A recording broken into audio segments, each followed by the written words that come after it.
Eh bien, très chers amis, bonjour. Tiskou les shalim rabot, nerimot vetovot.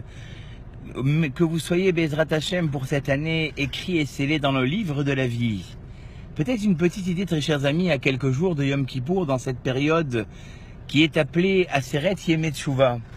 On raconte qu'une fois, un bateau avait fait escale dans un port pour permettre aux touristes, de visiter une île. Et dans cette escale, dira la parabole, plusieurs personnes sont apparues. Il y avait ceux qui étaient vigilants et qui ont juste pris un petit sac, de manière à pouvoir très rapidement remonter dans le bateau quand le moment serait venu.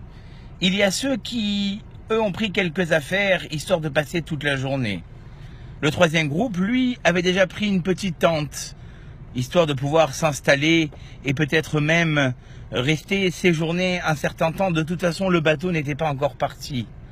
Et il y a ceux qui carrément ont débarqué toutes leurs affaires en pensant véritablement faire de cette escale un véritable séjour. Et puis, les jours sont passés et les vapeurs du bateau ont commencé à s'élever. Et le premier groupe, très vigilant, quand ils virent les vapeurs du bateau s'élever, sont de suite rentrés dans le bateau. Deuxième étape de ce bateau, le capitaine a commencé à lever un petit peu les ponts. Et le deuxième groupe, qui eux avaient pris toutes leurs affaires pour passer la journée ou un peu plus dans cette île, sont immédiatement montés.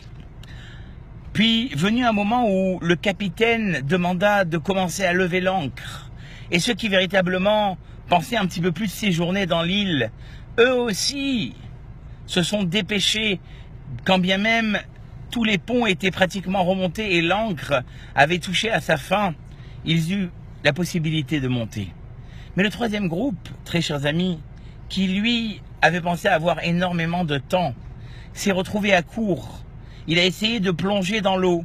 Certains ont réussi à remonter dans le bateau, mais d'autres, malheureusement, quand bien même ils ont essayé de nager après le bâtiment qui s'éloignait, malheureusement, leurs peines ont été vaines, ils sont restés sur l'île. Eh bien, dira cette parabole, telle ressemblent les gens vis-à-vis de la Teshuvah. Il y a des gens qui, instantanément, toute l'année, comme dira la Gemara, si je mets la main dans ma poche et que la pièce que j'ai attrapée n'est pas celle que je comptais vouloir attraper, c'est déjà une épreuve. Et il faut se remettre en question, ils se remettent en question de suite après avoir eu ce genre d'épreuve. Il y a des gens qui un petit peu plus attendent d'avoir d'autres événements pour réfléchir. Et il y en a qui malheureusement passent toute leur vie, mais dans les dernières années de leur vie se remettent en question. Et il y a enfin ceux qui malheureusement, quand ils se réveillent, très chers amis, il est déjà trop tard. Diront les Chachamim, cette période de Aseret Yemei Teshuvah doit être le premier appel sur lequel nous sommes vigilants. Ne pas attendre la dernière minute, prendre des bonnes décisions, changer. Comme nous l'avons expliqué une fois, le fait de changer, très chers amis, cela est propice à annuler les décrets.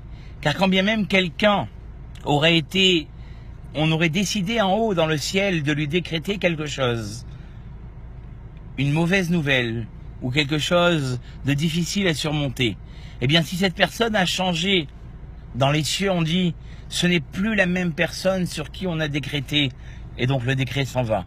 Voilà, très chers amis, peut-être le programme de cette semaine. Comme je dis toujours, il n'est pas question ici de changer radicalement du jour au lendemain, mais Ba'acher ou Sham, avoir cette soupçon de réflexion, avoir ce soupçon de remise en question pour mériter la meilleure des années. C'est ce que je vous souhaite, très chers amis, et je vous dis à très très bientôt pour un nouveau selfie.